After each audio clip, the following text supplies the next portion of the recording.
Alan Cylinder. This is my daughter Chelsea Cylinder. We're Cylinder. Today we're here to talk about three small movies, a couple of which are pretty good and one of which is pretty dreary, in my opinion. What do you think? Well, I think we have slightly different opinions, but let's tell you what movies we're talking about. That's an excellent idea, and the three movies are... The first one is I, Origins, the second one is And So It Goes, and the third is Wish I Was Here. So I guess let's start with I, Origins. What did you think about that? The other two movies are more of the in the same vein. I, Origins is a kind of a thoughtful science fiction or science drama. Hard to tell what your new age drama. It's hard to exactly pinpoint it, and that's, I think, one of the reasons why several people I've discussed it with haven't really cared much for the movie.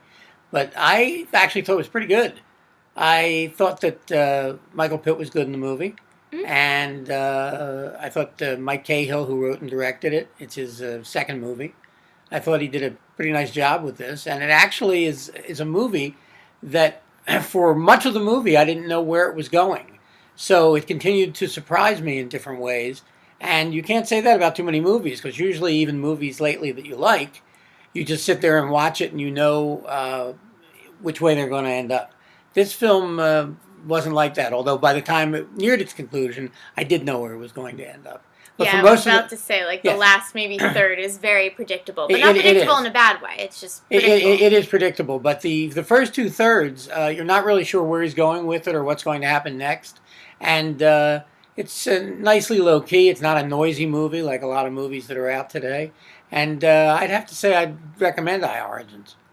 Yeah, you know, I actually, when I saw it, I can't really pinpoint exactly what I didn't love about it, but when I was watching it, I just wasn't fully absorbed in the movie like I would like to be. I did really appreciate the fact that it wasn't a very loud, noisy film like you were talking about. When I heard the title I, Origins, I don't know, it reminded me of like I, Robot, which I love I, Robot, I see what you mean, but it just had that sort of title, and I thought it was going to be really noisy. But it's not.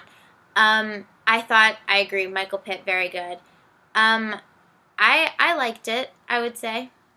Well, so we got a like, so and we got good. Another like. So yeah, I'd say you liked it more than I did. But actually, what I'm thinking about it more and more, and it's going up in my mind after seeing it. And this is actually the type of movie that I would like to see again, because I think that there are several things that were subtle that I missed the first time I saw it, and I'd like to see it again to see if I can get more out of it the second time. I think it's one of those movies. And actually, after we saw a screening of that movie, we were at a Q&A, and there was one woman who brought up the fact that this was the second time she had seen it, and she noticed a lot of new things about the movie. So that's always interesting.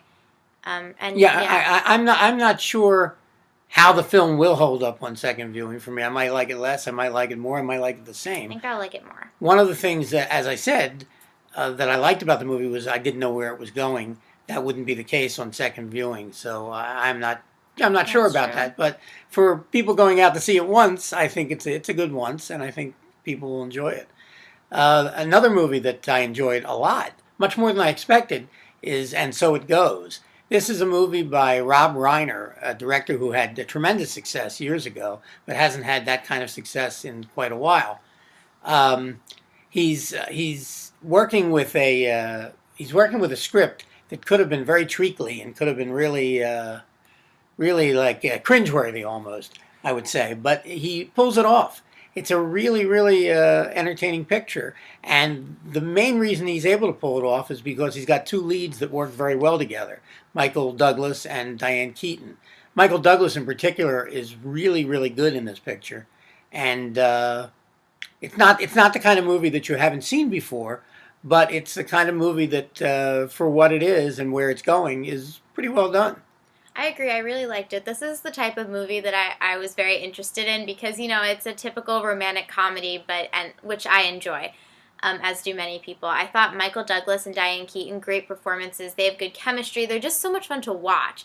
From the start, you just really connect to Michael Douglas's character, even though he's not particularly likable when you first meet him, and it's fun to watch. It was extremely predictable, which could bother some people because it's very by the books, but it didn't bother me because I thought that it was just fun to watch those characters, and I liked it a lot. I think it's definitely worth seeing. It's a cute little romantic comedy, and it's good. It's made well too.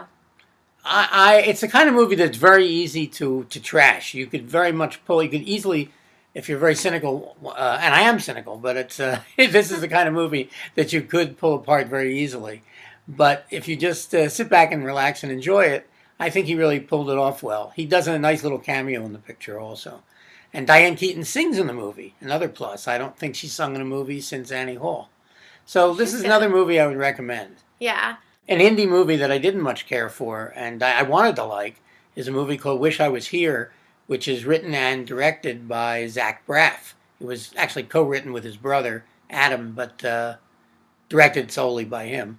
And it's his sophomore effort as a director. He did a movie a few years back co-starring Natalie Portman called Garden State.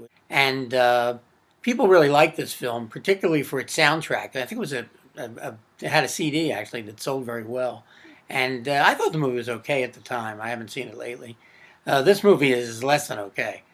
It's got long, drawn-out scenes of people dying, long speeches. It's just a dreary movie.